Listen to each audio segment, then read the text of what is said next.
pleased to send you words of my best wishes for your happiness, progress and peace on this blessed day for mankind.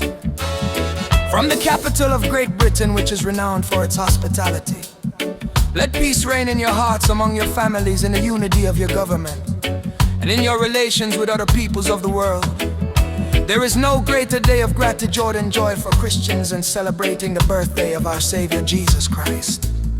On this day of happiness, every Christian, by meditating on Jesus' life and the work He accomplished for all of us, tends to forget the trials he faces and the sadness that breaks his heart.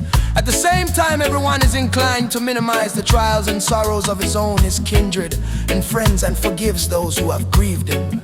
Since our childhood, our innermost thoughts have been overwhelmed by the mysterious deep spirit of the divine infant's birth, which is not only terrific, but also glorious and inscrutable. Likewise, no matter what one's reputation, whether one's accomplishment is great or humble, tiresome or fruitless, in the journey of life, the mystery of Bethlehem dominates our spirit.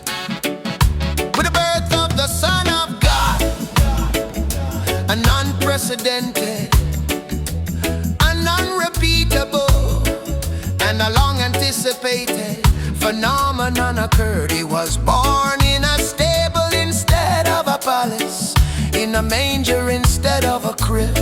The hearts of the wise men were struck by fear and wonder due to His majestic humbleness. The kings prostrated themselves before Him and worshipped Him. Peace be to those who have goodwill.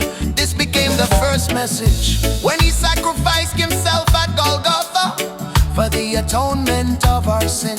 He prayed with His last breath for the forgiveness of those who had tortured Him, saying, Father, forgive them, for they know not what they do. Shame on those of us who are Christians and do not follow the way of the Savior of the world, whose life was filled with kindness, humility, and martyrdom. If we live by the laws He gave us and were worthy of being called Christian, peace would have reigned on this earth. Men were supposed to be the equals of the living angels, who unceasingly sang praises before the eternal God.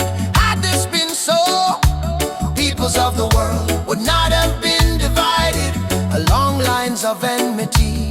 In truth, there is no legitimate reason or good cause which justifies war. Was it not this fundamental spirit which dwelt in American statesmen and their brothers in other parts of the world that enabled them to write the new international principles according to the laws of our Savior? The principles were intended to avoid the calamities of war and to bring together the big and small nations of the world as one family and settle disputes that might arise between them through appropriate law and justice. Well, there is not much to do about that. Although the toils of wise people may earn them respect, it is a fact of life that the spirit of the wicked continues to cast its shadow on this world. The arrogant are seen visibly leading their people into crime and destruction. The laws of the League of Nations are constantly violated, and wars and acts of aggression repeatedly take place. And in regard to this, your honorable president told you recently that the principles of the covenant of the League of Nations, which were meant to assure the peace and safety of all peoples, were trampled on, and the forum of peace was consequently disrupted. The respectable idea on which the League was founded was made an object of mockery. The 2,000-year-old Christian civilization was threatened with destruction. If this happens, there will be a return to the days of barbarism, when the mighty could realize their aspirations at will, so that the spirit of the cursed will not gain predominance over the human race, whom Christ redeemed with His blood. All peace-loving people should cooperate to stand firm in order to preserve and promote lawfulness and peace. War is not the only means to stop war. Men of goodwill, who fully recognize their duties, should be able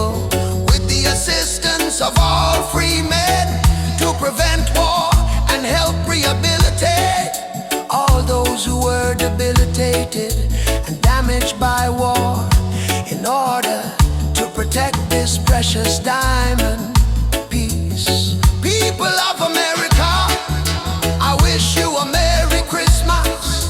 I plead with you to remember in your prayers all those weak and endangered peoples who look to the flags of the free nations with confidence, hoping to discern the star which will announce their peace and future.